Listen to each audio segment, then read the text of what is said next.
मैदान छोड़ेंगे तो फिर वो चुनावी राजनीति में रह नहीं पाएंगे। 2014 में राहुल गांधी ने एक तरह से कैंपेन लीड किया था, उनकी पार्टी हार गई, इतिहास की सबसे बुरी हार उसको मिली। फिर 2019 में उन्होंने कैंपेन लीड किया, फिर हार गए। तो क्या 2024 में पूरे दमखम के साथ वो चुनाव नहीं लड़ रहे हैं? क्या मायावती चुनाव नहीं लड़ रही हैं? क्या अखिलेश यादव विधानसभा चुनाव हार गए तो लोकसभा चुनाव दमखम से नहीं लड़ रहे हैं? पॉलिटिकल पार्टियां जो होती हैं दो ही नतीजे होते हैं, या तो हारेंगे या जीतेंगे। हारते हैं तो अगले जीत की तैयारी करते हैं, और अगर जीत जाते हैं तो अगली जीत की और तैयारी मजबूती से करते हैं। जैसा कि बीजेपी ने 2014 में जीते, 2019 में और मजबूती से तैयारी की, और इस बार और मजबूती से वो लड़ रहे हैं। लेकिन आखिरी फैसला जनता को करना होता है, वोटरों को करना होता है। लेकिन मैदान छोड़ के जो भाग जाएगा, जो रेस में ही नहीं होगा, उसको जनता जिता भी कैसे सकती है? यही वजह होती है कि राजनेता कभी हार नहीं मानते, कभी मैदान नहीं छोड़ते। राहुल गांधी की बात करें, हाँ इतना जरूर है कि गांधी परिवार को एक धक्का लगा था, एक सेटबैक लगा था कि जिनके साथ उनका दशकों का नाता है वो कहते हैं, देखिए जनता किसके पक्ष में जाएगी नहीं जाएगी उस पर किसी का प्रभाव होता नहीं है, वो अपने हिसाब से काम करती है। लेकिन उनको ये झटका जरूर लगा कि जिनको वो ये समझ रहे थे कि श्योर शॉट वहां से जीत है, वहां से हार गए। उस शॉक में, उस दुख में एक तरह से कह लीजिए, राहुल गांधी ने काफी दिनों तक अमेठी से दूरी बना के रखी थी। लेकिन बाद में जब कोरोना आया, उन्होंने वहां पर सामान भिजवाया, राहत सामग्री भिजवाई। जब कभी भी मुश्किल वक्त आया वहां पर ठंडियों में मेरी जानकारी वहां वो कंबल भिजवाते रहे हैं। उनके लोग सक्रिय, वहां पर दफ्तर उनका है। स्मृति ईरानी चूंकि केंद्र में मंत्री हैं, वो ज्यादा विजिट करती हैं वहां पर, वो जाती थी कार्यकर्ताओं के साथ, वो भी संवाद कर रही हैं। तो राहुल गांधी ने अमेठी छोड़ा नहीं था। उससे जो इमोशनल लगाव है गांधी परिवार का, वो खत्म नहीं हुआ था। लेकिन इतना जरूर है कि 2019 में जो धक्का लगा, उसके बाद थोड़ा सा उन्होंने अपने आप को समेट लिया था। और यही बात कांग्रेस के जो वहां के काडर हैं उनको लग रहा है कि उन्होंने, जो कांग्रेस के काडर हैं, और जयराम रमेश ने खुलेआम ये बात कही थी, हालांकि नेता कभी जनता से नाराज नहीं होता, लेकिन जयराम रमेश ने ये बात कहा था कि अमेठी के लोगों को एहसास हो रहा है कि राहुल को हरा करके उन्होंने क्या फैसला ले लिया था और उसको वो ठीक करना चाहते हैं। ये जयराम रमेश के शब्द हैं। और ये कांग्रेस पार्टी के अंदर जो इंटरनल सर्वे हुआ उसमें भी ये कहा गया कि जो कांग्रेस के कार्यकर्ता हैं और जो सामान्य वोटर हैं उनको भी ऐसा लगता है कि गांधी परिवार या राहुल गांधी की वजह से जो अमेठी का नाम था, या फिर राजीव गांधी, संजय गांधी, सोनिया गांधी, इंदिरा गांधी के नाम से अमेठी रायबरेली जो विश्व के मानचित्र पटल पर एक उसकी पहचान थी, वो कहीं ना कहीं उनको ऐसा लगता है कि उसको उतनी, मतलब राहुल या फिर प्रियंका जी आ रहे हैं, ये तय है ना? देखिए, ये अमेठी के लोगों की भावना है। और खड़गे जी जब अमेठी आए थे, यात्रा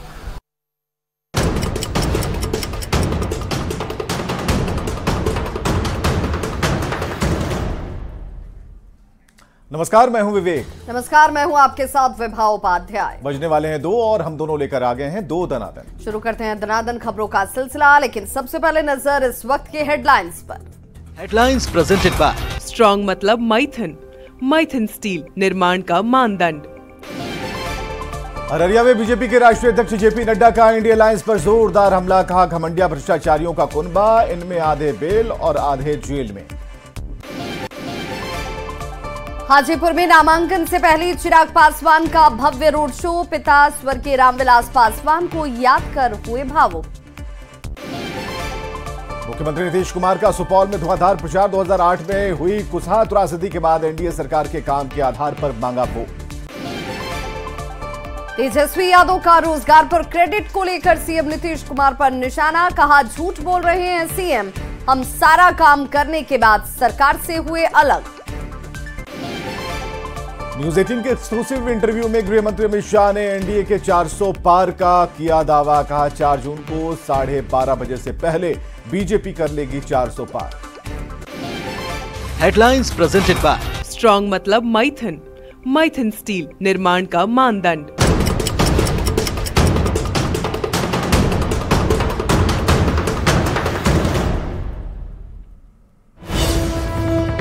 बड़ी खबर आ रही है आरा से, जहां पर बालू घाट पर 2 मजदूर की हत्या कर दी गई है। बालू घाट पर कई राउंड फायरिंग इस दौरान की गई। वर्चस्व को लेकर अंधाधुंध फायरिंग की खबर, गोली लगने से 2 मजदूर की मौत हो चुकी है, जबकि एक मजदूर गंभीर रूप से जख्मी बताया जा रहा है। कमालू चक बालू घाट की ये घटना कोइलवर थाना क्षेत्र में वारदात को अंजाम देने के बाद अपराधी फरार बताए जा रहे हैं। हालांकि पुलिस अपनी तफ्तीश में जुट गई है। कमालू चक बालू घाट की घटना, और संवाददाता चंदन हमारे साथ इस वक्त ज्यादा जानकारी के साथ जुड़ गए। चंदन, क्या जानकारी मिल रही है? इस घटना में शामिल लोगों को पकड़ने के लिए क्या कार्रवाई शुरू हुई है?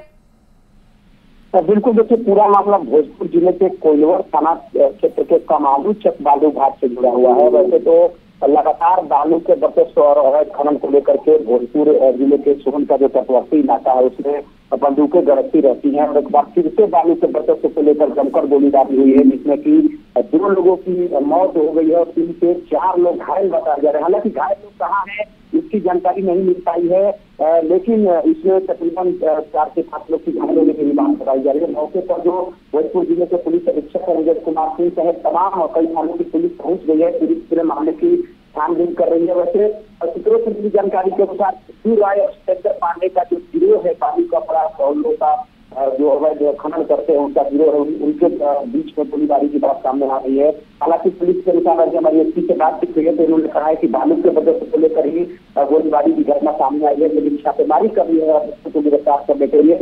और जो परिजन है उसका कहना है कि ये लोग बालू मजदूरी करने का काम करते हैं और गए थे वहां सोन नदी के घाट पर, तभी अचानक गोलीबारी होने लगी, उनकी मौत हो गई है। तो बालू को लेकर फिर एक बार भोजपुर में बंदूकें गर्दी है, लेकिन पुलिस पूरे मामले की छानबीन कर रही है। चलिए, बहुत बहुत शुक्रिया चंदन इस तमाम जानकारी के लिए।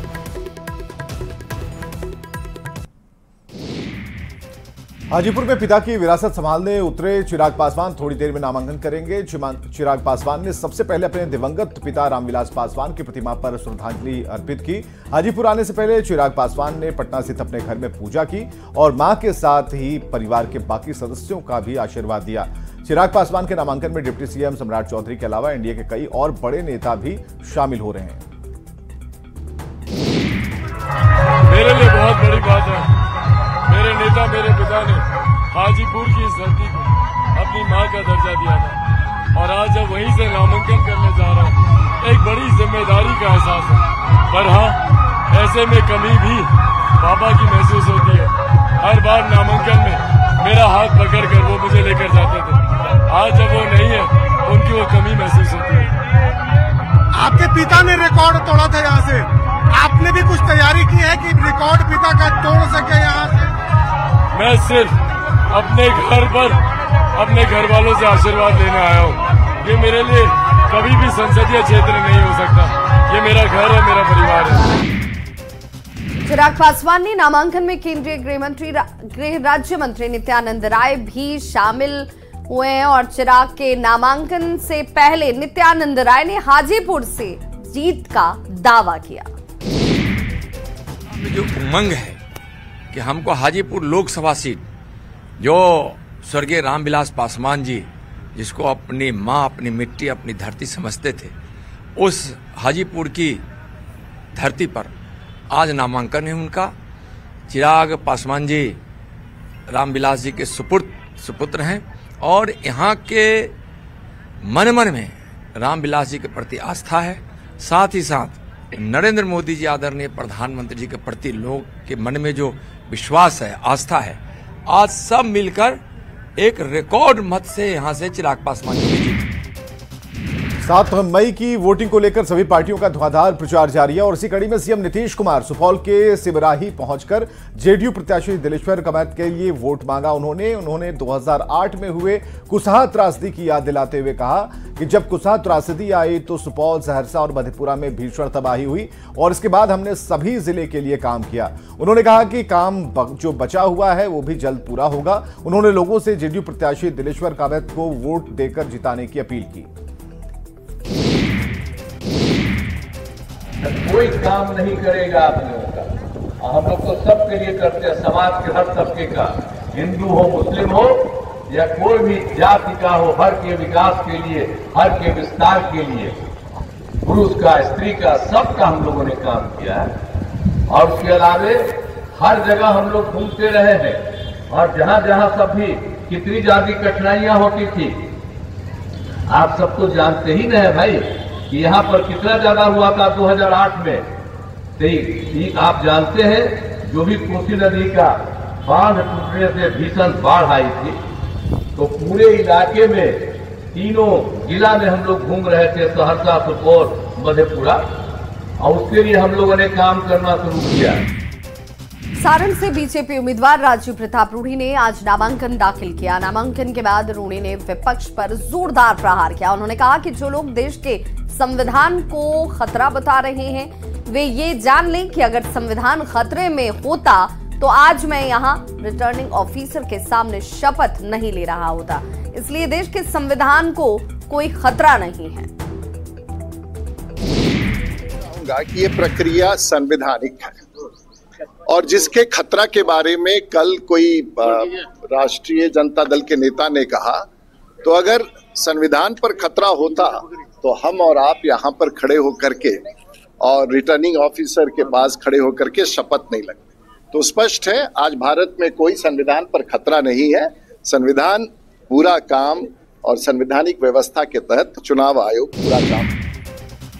देश के रक्षा मंत्री राजनाथ सिंह सारण में बीजेपी उम्मीदवार राजू प्रताप रूडी के नामांकन में शामिल हुए। नामांकन के बाद आयोजित जनसभा में राजनाथ सिंह ने संबोधित करते हुए केंद्र की नरेंद्र मोदी सरकार के काम की तारीफ की।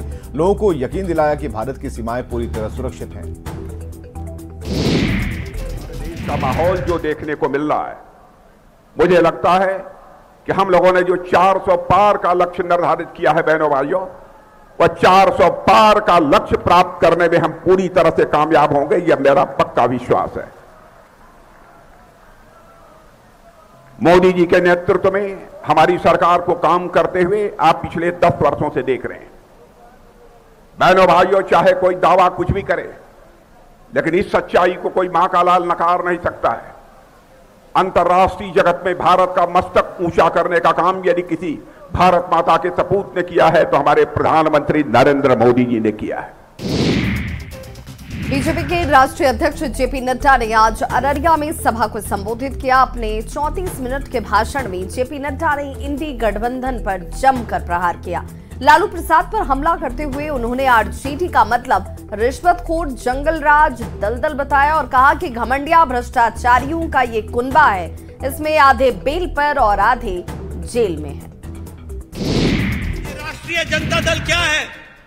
ये रिश्वतखोर, जंगलराज, दलदल है। जंगलराज दलदल है। आर स्टैंड फॉर रिश्वतखोरी, जे स्टैंड फॉर जंगलराज और डी स्टैंड फॉर दलदल। आज ये आकर के खड़ा हो गया। ये ऐसा कुनबा है जिसमें आधे बेल पर है और आधे जेल में है।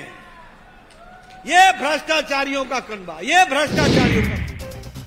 पाटलिपुत्र लोकसभा सीट से आरजेडी उम्मीदवार मीसा भारती ने पीएम मोदी पर एक बार फिर निशाना साधा। पटना के बेटा में आयोजित महागठबंधन की सभा को संबोधित करते हुए मीसा भारती ने केंद्र की अग्निवीर योजना पर सवाल उठाते हुए कहा कि देश का 75 साल के प्रधानमंत्री एक और मौका मांग रहे हैं और नौजवानों को 4 साल में रिटायर कर घर बिठाया जा रहा है।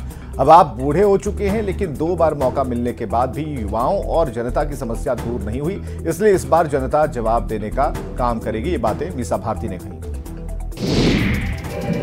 75 वर्ष के हो गए, 2 बार देश में मौका दिया, 10 वर्ष तो आपने देश पे राज किया। क्या किया हमारे नौजवान भाइयों के लिए? एक तरफ हम अग्निवीर योजना लेकर के आए हैं, जिसमें 4 साल बाद हमारा नौजवान भाई घर बैठेगा रिटायर होकर के, और ये बूढ़ा प्रधानमंत्री 75 वर्ष में एक और मौका मांग रहा है। प्रधानमंत्री जी को सोचना चाहिए कि 18 वर्ष में बच्चा जाएगा वहां, देश की सेवा करेगा, और जैसे ही वो 22 वर्ष का होगा उसको रिटायर करके घर भेज दिया जाएगा। और प्रधानमंत्री जी 75 वर्ष के होने जा रहे हैं और उनको तीसरा टर्म भी चाहिए।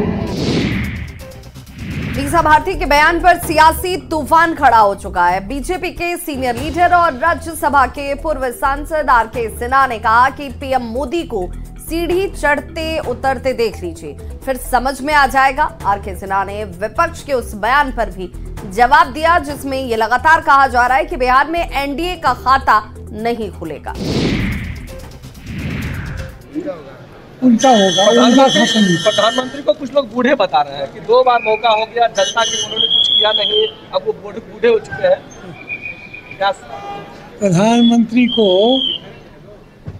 देख लीजिए कभी सीढ़ी चढ़ते उतरते, समझ में आ जाए। मीसा भारती के बयान पर शाहनवाज हुसैन ने पलटवार किया है। शाहनवाज हुसैन ने कहा कि मीसा भारती को इस बात का ध्यान रखना चाहिए कि पीएम मोदी लालू प्रसाद से बहुत छोटे हैं। जी लालू जी से बहुत छोटे हैं। कम से कम किसी को बूढ़ा बताने में उनको ध्यान रखना चाहिए कि वो किसका किसका अपमान कर रही हैं। गोपालगंज में लोकसभा चुनाव को लेकर राजनीतिक घमासान शुरू हो चुका है। एनडीए ने हथुआ विधानसभा में बैठक की, जिसमें जेडीयू सांसद डॉक्टर आलोक कुमार सुमन के नामांकन की तैयारियों पर चर्चा की गई। जेडीयू के राष्ट्रीय महासचिव और पूर्व मंत्री रामसेवक सिंह कुशवाहा ने कहा कि 4 मई को सांसद नामांकन करेंगे और इसमें डिप्टी सीएम सम्राट चौधरी समेत एनडीए के कई मंत्री शामिल होंगे। लगभग 12:30 बजे माननीय सांसद आलोक कुमार सुमन का नामांकन एनडीए के प्रत्याशी के रूप में करेंगे और उस नामांकन में बिहार के उप मुख्यमंत्री सम्राट चौधरी जी और बिहार प्रदेश के अध्यक्ष उमेश कुशवाहा जी और कई वरिष्ठ मंत्री भी उस कार्यक्रम में भाग लेंगे। जो गोपालगंज जिला का विकास अधूरा है, हमारे डॉक्टर आलोक कुमार सुमन जी जीत करके जाएंगे, तो जो अधूरा सपना यहाँ का है उसको पूरा करने का काम करेंगे और मोदी जी के हाथों को मजबूत करेंगे। और आने वाले 25 तारीख को हम लोग तीर छाप का बटन दबा करके भारी से भारी मतों से यहाँ से जिताने का काम करेंगे।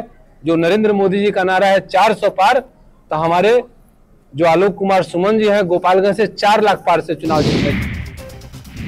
तेजस्वी यादव ने एक बार फिर नौकरी पर क्रेडिट मामले पर सीएम नीतीश कुमार पर निशाना साधा। तेजस्वी यादव ने कहा कि सब झूठ बोल रहे हैं, नौकरी की बात सबसे पहले उन्होंने की थी। सारा काम करने के बाद जब वो सरकार से अलग हुए तो दूसरे लोग क्रेडिट ले रहे हैं। मेरी बात को ही वो बोल रहे हैं, लेकिन बिहार की जनता या देश की जनता से पूछो कि सबसे पहली बार 2020 में किसके मुंह से सुना था 10 लाख नौकरी का? किसका एजेंडा था? भाजपा के लोग तो उस समय बोलते थे नौकरी नहीं देंगे, 19 लाख रोजगार की व्यवस्था कराएं। अरे इन लोगों को कुछ काम है नहीं, दिन भर झूठ बोलना है। हम 5 लाख नौकरी दिए, 3 लाख प्रक्रियाधीन है। जब से हम बोले प्रक्रियाधीन है 3 लाख, तब से ये लोग बोल रहे कि हम दे देंगे, हम दे देंगे। वो तो कर ही क्या है। शेखपुरा के चर्चित गैंगरेप मामले में जिला जज ने 3 आरोपियों को उम्र कैद की सजा सुनाई और 15-15 हजार रुपए का अर्थदंड भी लगाया। जानकारी के मुताबिक दिसंबर 2021 में आरोपियों ने स्नातक की छात्रा के साथ गैंगरेप किया और छात्रा का अश्लील वीडियो बनाया गया। वीडियो को वायरल करने की धमकी देकर लगातार उसका यौन शोषण किया गया। सरकारी वकील ने कोर्ट के फैसले को सही बताते हुए कहा कि इस फैसले से लड़कियां बेखौफ होकर घर से बाहर निकल सकेंगी और ऐसे लोगों को बड़ी सजा के साथ सबक मिलेगी। प्रशासन भी इस पर कार्रवाई की और इस घटना को जल्द से जल्द आरोप पत्र समर्पित किया गया और बहुत जल्द ट्रायल खत्म हुआ और उसके बाद न्यायालय द्वारा इसको दोषी पाते हुए सजा दिया गया और इसका मैसेज लोगों में भी जाएगी, जिससे शांति व्यवस्था बनी रहेगी। आज इस तरह की भोजपुर के पीरो में सब्जी विक्रेता को ओवरलोड बालू लदे ट्रक ने टक्कर मारी। इसमें शख्स की मौके पर ही मौत हो गई। घटना से गुस्साए लोगों ने जमकर बवाल किया, ट्रक में आग लगा दी और घटना के बाद पुलिस मौके पर पहुंची और लोगों को शांत कराया। लोगों ने बताया कि दिन हो या फिर रात बालू के ओवरलोड ट्रक का परिचालन भीड़ भाड़ वाले इलाकों में लगातार जारी है, जिससे परेशानी होती है। घटना एक ट्रक था, तो सब्जी वाला एक सब्जी बेच करके जा रहा था, तो उसको एक्सीडेंट हो गया, उसमें उसकी डेथ हो गई, मृत्यु हो गई है। सर कई ट्रकों में तोड़फोड़ किया गया है, एक ट्रक को हाँ, कुछ असामाजिक तत्वों के द्वारा ट्रक में तोड़फोड़ किया गया है, उसकी पहचान की गई है, FIR किया जाएगा, नेम्ड FIR होगा, किसी को छोड़ा नहीं जाएगा। अभी स्थिति नॉर्मल है, सब ट्रक को हम लोग निकलवा दिए हैं। बढ़ती गर्मी की वजह से जनजीवन अस्त व्यस्त हो चुका है। इंसान के साथ पशु पक्षी भी इस गर्मी की वजह से परेशान हैं। पशु चिकित्सक के मुताबिक इंसानों की तरह पशुओं को भी इस समय काफी मात्रा में पानी की आवश्यकता होती है और इसलिए उन्होंने लोगों से गुजारिश की कि सभी लोग आवारा पशुओं को पानी उपलब्ध कराते रहें ताकि इस गर्मी में उन्हें भी राहत मिले। घरेलू पशु के लिए तो सबसे पहले है गर्मी से बचाव के लिए पशु को ऐसी जगह पर रखिए जो छायादार हो और सेट जो हो वो वेल वेंटिलेटेड हो, जो हवा आता रहे। उसको पर्याप्त मात्रा में पानी, मिनरल और हरा चारा जो है सो मिलना चाहिए, जिससे उसके प्रोडक्शन पर असर नहीं पड़ेगा। दिन में कम से कम 2 बार स्नान करवाइए, सुबह और शाम। और इससे पशु जो है सो उसका हेल्थ मेंटेन रहेगा, प्रोडक्टिविटी उसकी जो है सो मेंटेन रहेगी। झारखंड की सियासत में कल्पना सोरेन खूब चर्चा में है। जब से हेमंत सोरेन जेल गए हैं तब से कल्पना सोरेन राजनीति में सक्रिय हो गई हैं और इस बीच उन्होंने सोशल साइट एक्स पर एक पोस्ट साझा किया, जिसमें उन्होंने अपने हाथ में तीर और धनुष के साथ फोटो डाली है। बीते दिनों कल्पना ने गांडेय सीट से उपचुनाव के लिए नामांकन भी किया है। कल्पना सोरेन की पोस्ट पर सियासत तेज हो गई है। बीजेपी ने कल्पना सोरेन पर निशाना साधा है। राज्यसभा सांसद आदित्य साहू ने कहा कि वो इमोशनल ब्लैकमेल कर रही हैं। आगे की खबरें हम आपको दिखाएंगे, लेकिन यहां रुकेंगे एक छोटे से ब्रेक के लिए।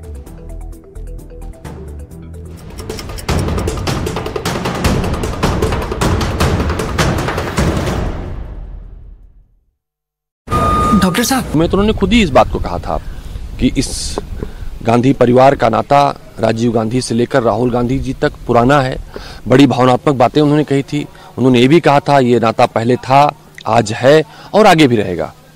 दीपक जी, कुछ लोग ये भी कह रहे हैं कि राहुल जी बन रहा था अमेठी या फिर रायबरेली के लिए, लेकिन सोनिया गांधी ने हस्तक्षेप किया है बीच में। मैं उन सबको प्रणाम करता हूं जो कभी बताते हैं राहुल जी लड़ेंगे, उन सबको प्रणाम करता हूं जो कहते हैं कभी राहुल जी नहीं लड़ेंगे, फिर वो कहते हैं सोनिया जी ने कुछ कह दिया, फिर वो कहते हैं प्रियंका गांधी जी ने कुछ कह दिया।